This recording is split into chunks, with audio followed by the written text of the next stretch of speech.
আজকে যদি পত্রিকায় রিপোর্ট আসে, মাঝে মধ্যে আসে আর কি, এগুলো বাংলাদেশের অমুক এলাকায় যুবকের প্রেমের টান ইন্দোনেশিয়ান তরুণী যখন বাংলাদেশে আসে না, বাঙালির প্রেমের আর হৃদয়ের এমন টান সারা দুনিয়ার সব দেশ খালি করে মহিলাগুলোরা এনে হাজির করছে বাংলাদেশে। তো একজন এভাবে প্রেমের টান দিয়ে চুম্বকের মতো বিদেশ থেকে মহিলা এনে হাজির করে, আর বাকিরা 10 গ্রাম 20 গ্রামের লোক যায় তারা দেখতে। পত্রিকা এত গুরুত্বপূর্ণ খবর বাদ দিয়ে এই জিনিসগুলোকে হাইলাইট করে ফোকাসে করে, এমনকি নারী থেকে পুরুষ হয়েছে, পুরুষ থেকে নারী হয়েছে, এগুলো নিয়ে তো মাসের পর মাস রিপোর্ট চলতেই থাকে। তো মানুষ নতুন কিছু শুনলে সেটার ব্যাপারে আগ্রহ অনুভব করে। কুল্লু জাদিদিন লাদিদুন। এখন তারা গেল, দেখি তো পাগলটাকে। এখন যেই যায় দেখতে সেই ফিরে আসে মুগ্ধ হয়ে।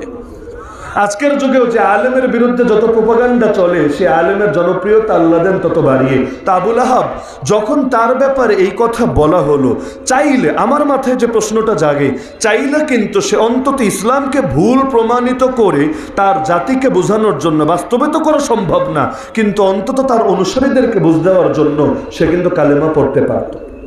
কারণ মদিনার ইতিহাস দেখেন, অনেক ইহুদি কালেমা পড়েছে, বাস্তবে মুসলমান হয় নাই, কালেমা পড়েছে, মুনাফিক সেজেছে শুধুমাত্র মুসলমানদেরকে ধোঁকা দেওয়ার জন্য। এমনকি মুশরিকদের একটা কৌশলই ছিল, কোরআনে আছে, আমিনু বিল্লাযী উনজিলা আলাল্লাযীনা আমানু ওয়াজহান নাহার ওয়াকফুরু আখিরাহু লাআল্লাহুম ইয়ারজিউন।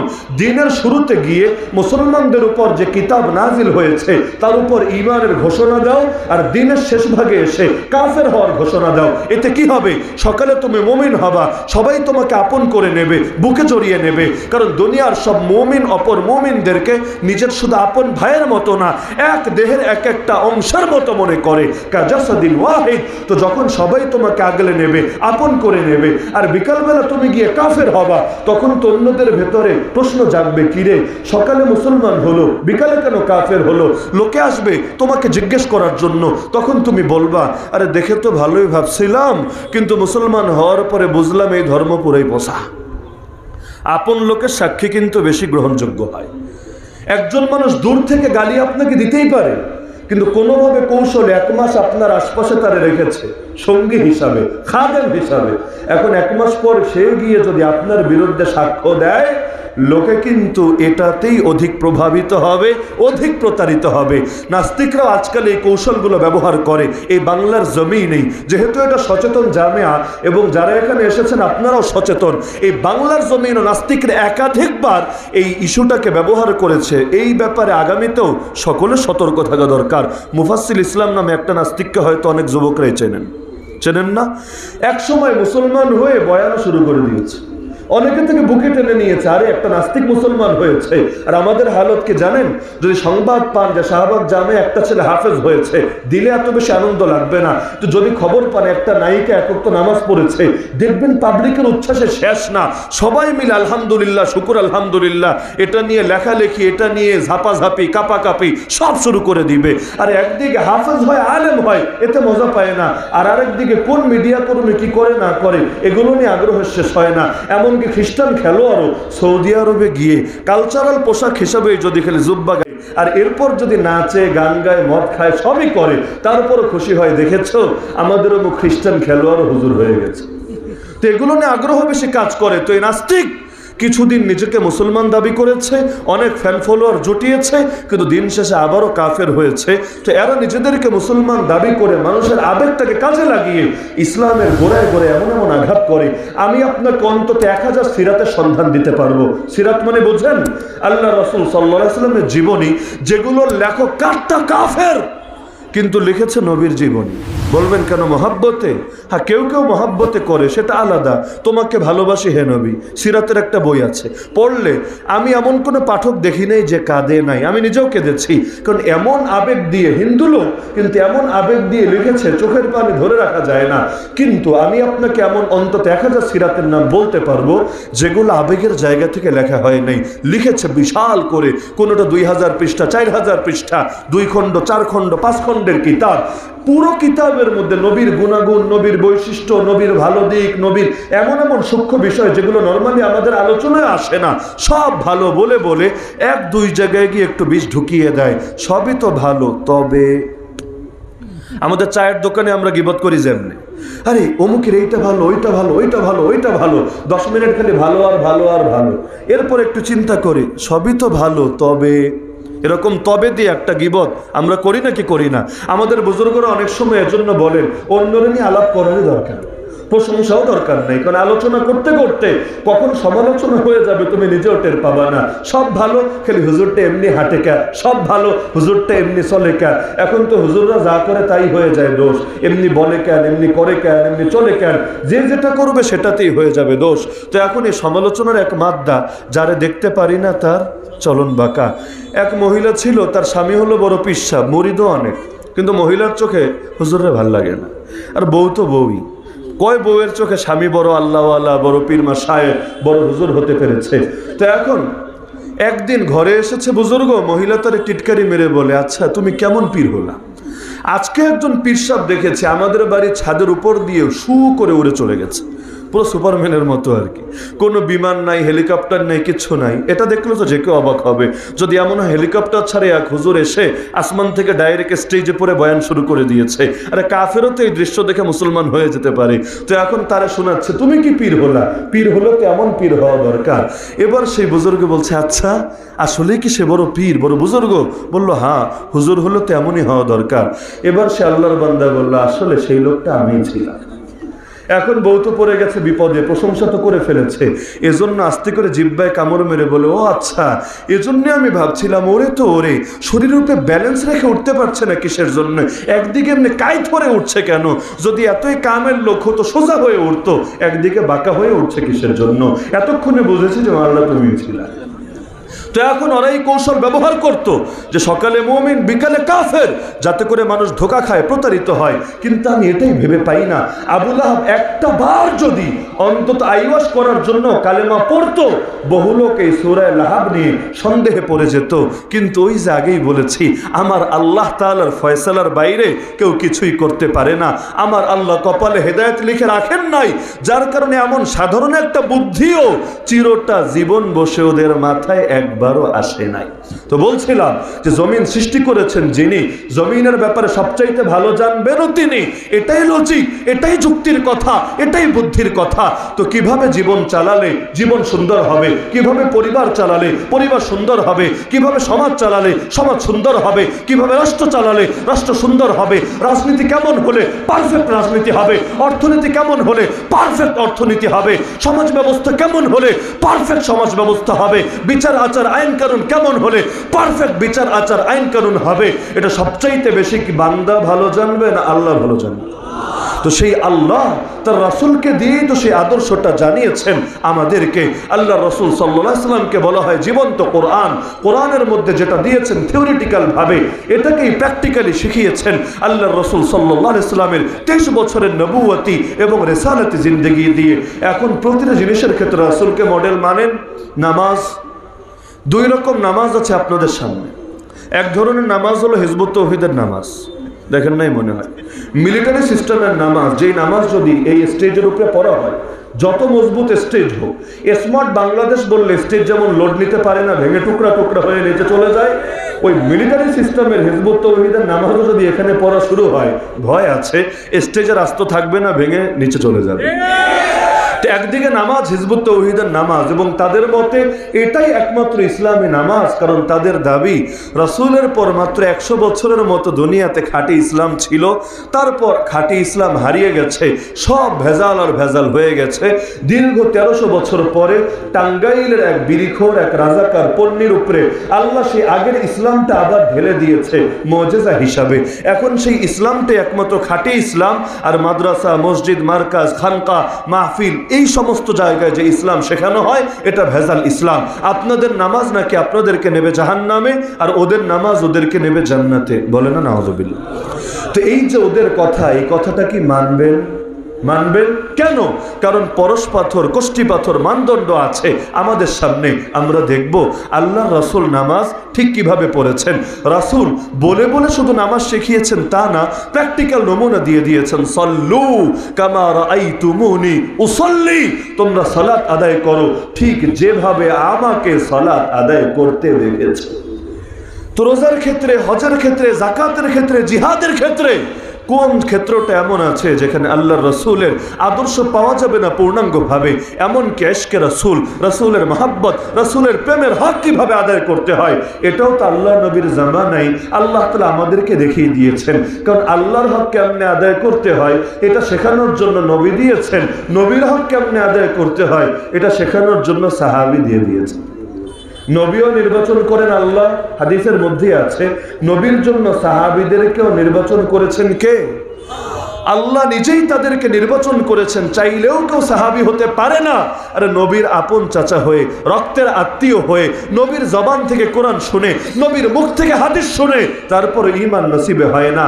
মান কানা মিনকুম মুস্তান্নান ফালইস্তান্না বিমান ক্বাদ মাত ফাইন্নাল হাইয়া লা তু'মানু আলাইহিল ফিতনা উলাইকা আসহাবু মুহাম্মাদিন সাল্লাল্লাহু আলাইহি ওয়াসাল্লাম কানু আবাররা হাদিহিল উম্মতি কুলুবা ওয়া আমাকাহা ইলমা ওয়া আকাল্লাহা তাকাল্লুফা اختارهم الله لصحبة نبيه والإقامة دينه فاعرفوا لهم فضلهم واتبعوهم على آثارهم فإنهم كانوا على الهدى المستقيم। তো নবীর হক কেমনে আদায় করতে হবে এটাও শিখিয়েছেন, আর আল্লাহর হক কেমনে আদায় করতে হবে এটাও শিখিয়েছেন। তাই তো নবী বলেছেন হকপন্থী তারা যাদের আদর্শ মা আনা আলাইহি ওয়া আসহাবি, আরে আমার আদর্শ আগলে ধরে, আমার সাহাবীদের আদর্শ আগলে ধরে।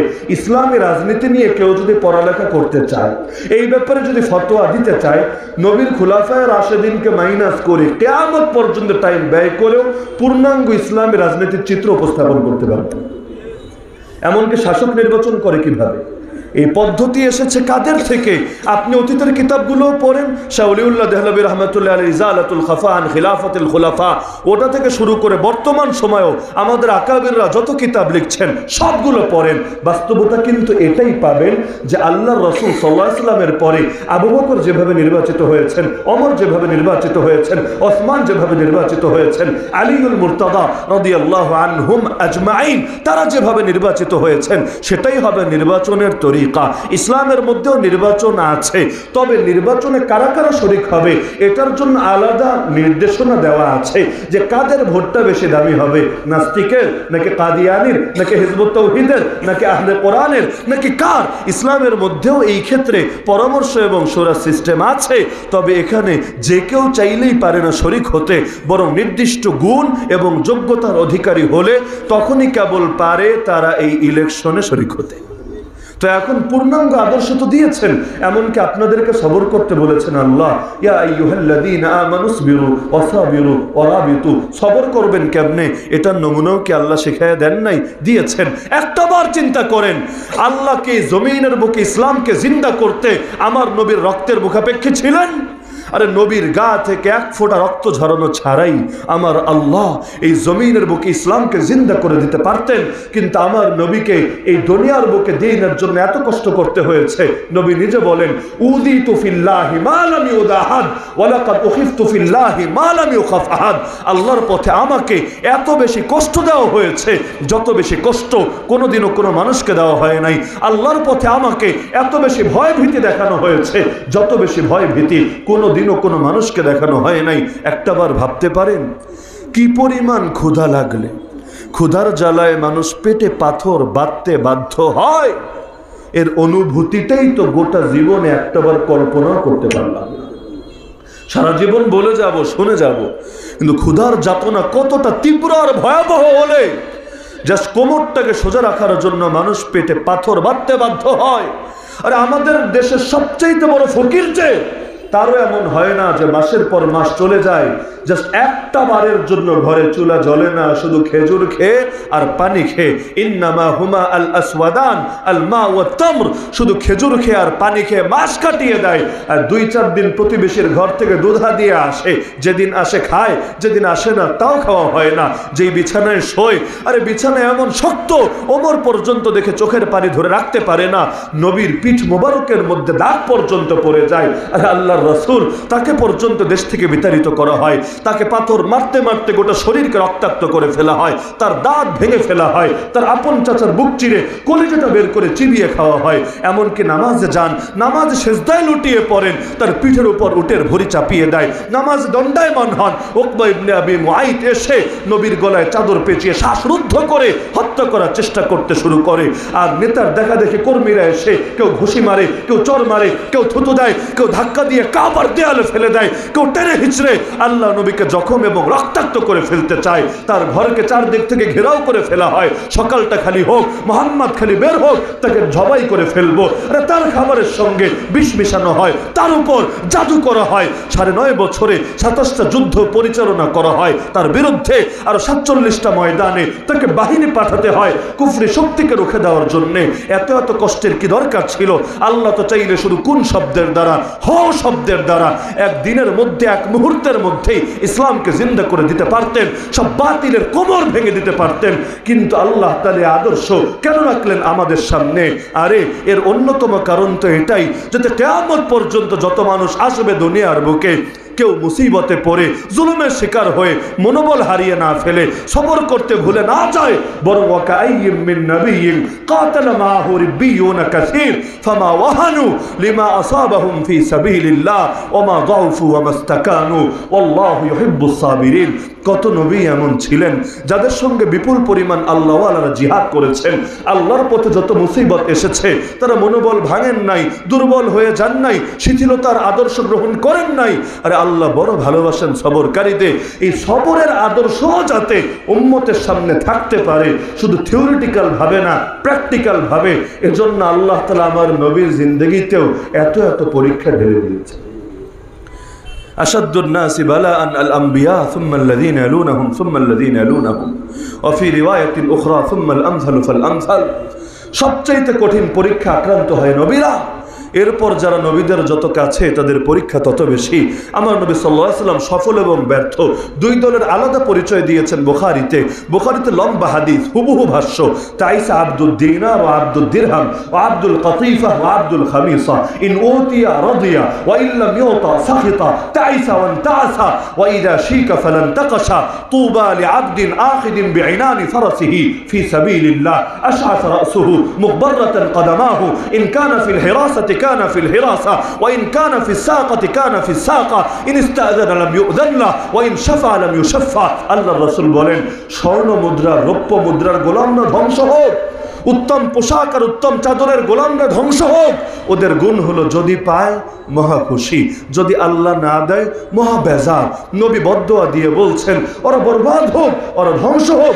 ওদের পায়ে কোনো কাঁটা বিদ্ধ হলে সেই কাঁটাটাও বের করে আনতে না পারুক। তবে উম্মত, সুসংবাদ হলো ওই আল্লাহর ওই বান্দার জন্য যে জিহাদের পথে নিজের ঘোড়ার লাগাম ধরে থাকে, তার মাথার চুলগুলো উস্কো খুস্কো, পাগুলো ধুলো মলিন, তাকে কেউ দাম দেয় না, কখনো পাহারায় দিয়ে রাখে, আল্লাহর বান্দা পাহারায় পড়ে থাকে, কখনো বাহিনীর পেছনে পেছনে রাখে, সে পেছনে পেছনে ডিউটি পালন করে। সে অনুমতি চাইলেও অনুমতি দেওয়া হয় না, সুপারিশ করলেও সুপারিশ কবুল হয় না। দুনিয়ার চোখে তার দাম নাই, কিন্তু আল্লাহর কাছে তার বড় দাম। কত দাম! রুব্বা আশআতা আকবারা দি তামরাইন মাদফুন বিল আবওয়াব মান লাউ আকসামা আলাল্লাহি লা বাররা। আরে বহু তুস্কো খুস্কো চুলের অধিকারী, ধুলোমলিন পায়ের অধিকারী, মানুষের দরজায় দরজায় ধাক্কা খাওয়া, বিতাড়িত হওয়া লোকও এমন আছে, আল্লাহর নামে কসম করে যদি কোনো কথা বলে আল্লাহ নিজেই তাদের কসমের লাজ রক্ষা করে। এই জামানে এসে অনেকে কারামত খুঁজে পায় না, যে কিতাবে তো পড়েছি কারামাতুল আউলিয়া হাক্কুন, ওলিদের কারামত সত্য, কিন্তু কারামত কোথায় রে ভাই? কারামত তো দেখি না। এখন তো দেখি না কেউ আকাশে ডানা মেলে মেলে উড়ে বেড়ায়, কেউ পানির উপর দিয়ে জায়নামাজ বিছিয়েই এপাশ থেকে ওপাশে চলে যায়, কেউ আগুনের মধ্যে গরমকালে আগুনে শুয়ে শুয়ে সে ব্যক্তি গরমের তাপ অনুভব করে আর ঠান্ডা দূর করে, এমন তো কাউকে দেখি না। তাহলে এই যুগে কেউ কি সুন্নাত মানে না? এই যুগে কারোর মধ্যে কি কারামত দেখা যাবে না?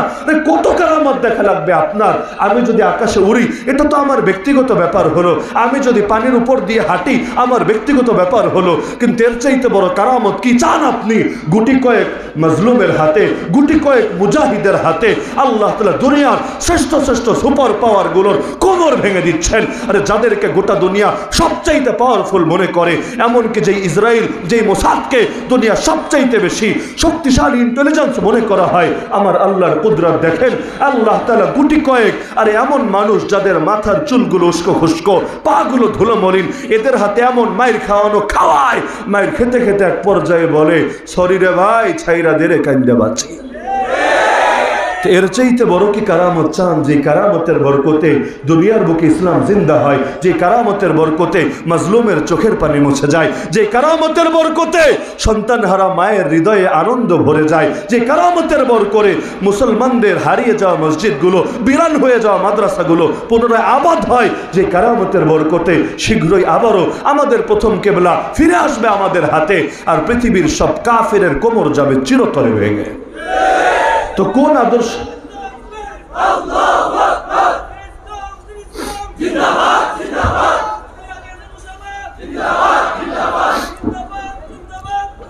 কোন আদর্শটা রাখেন নাই আল্লাহ আমাদের সামনে? এই আদর্শগুলো সামনে থাকলে জীবনের সব ক্ষেত্রে আলাদা শক্তি মেলে। আমাদের আকাবির ছিলেন শাইখুত তাফসীর আল্লাহ মাহমুদ আলী লাহোরী রাহমাতুল্লাহ আলাইহি। আমার রাসূলের দাওয়াত সবচাইতে বেশি কখন বেড়েছে মক্কায় জানেন? যখন নবীর বিরুদ্ধে প্রোপাগান্ডা ব্যাপক করে দিয়েছে, অলিতে গলিতে হাটে ঘাটে মাঠে সব জায়গায় লোক সেট করে দিয়েছে। কিসের জন্যে? আরে যেই আসবে বাইরে থেকে, যেহেতু কাবার উদ্দেশ্যে সারা দুনিয়া থেকে লোকজন আসে, যেই আসবে বাইরে থেকে তারই বলবি শোন শোন মক্কা একটা পাগল আছে, যাইস না তার কাছে, ওই পাগল অনেক জাদুও জানে, একবার যদি তার কাছে যাস জাদু করে তোর মাথায় খারাপ করে দেবে, তোকে তোর ফ্যামিলি থেকে আলাদা করে দেবে, আর অসাম্প্রদায়িক থাকতে পারবি না, সাম্প্রদায়িক হয়ে যাবি, সমাজের মধ্যে ফিতনা সৃষ্টি করবি।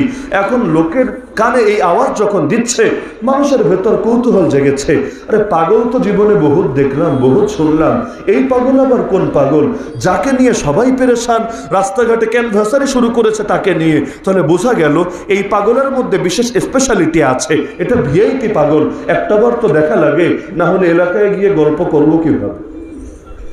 তো এখন মানুষের কিন্তু দেখার আগ্রহ অনেক। আজকে যদি পত্রিকায় রিপোর্ট আসে, মাঝে মধ্যে আসে আর কি, এগুলো বাংলাদেশের অমুক এলাকায় যুবকের প্রেমের টান ইন্দোনেশিয়ান তরুণী যখন বাংলাদেশে আসে না, বাঙালির প্রেমের আর হৃদয়ের এমন টান সারা দুনিয়ার সব দেশ খালি করে মহিলাগুলোরা এনে হাজির করছে বাংলাদেশে। তো একজন এভাবে প্রেমের টান দিয়ে চুম্বকের মতো বিদেশ থেকে মহিলা এনে হাজির করে, আর বাকিরা 10 গ্রাম 20 গ্রামের লোক যায় তারা দেখতে। পত্রিকা এত গুরুত্বপূর্ণ খবর বাদ দিয়ে এই জিনিসগুলোকে হাইলাইট করে ফোকাসে করে, এমনকি নারী থেকে পুরুষ হয়েছে, পুরুষ থেকে নারী হয়েছে, এগুলো নিয়ে তো মাসের পর মাস রিপোর্ট চলতেই থাকে। তো মানুষ নতুন কিছু শুনলে সেটার ব্যাপারে আগ্রহ অনুভব করে। কুল্লু জাদিদিন লাদিদুন। এখন তারা গেল দেখি তো পাগলটাকে।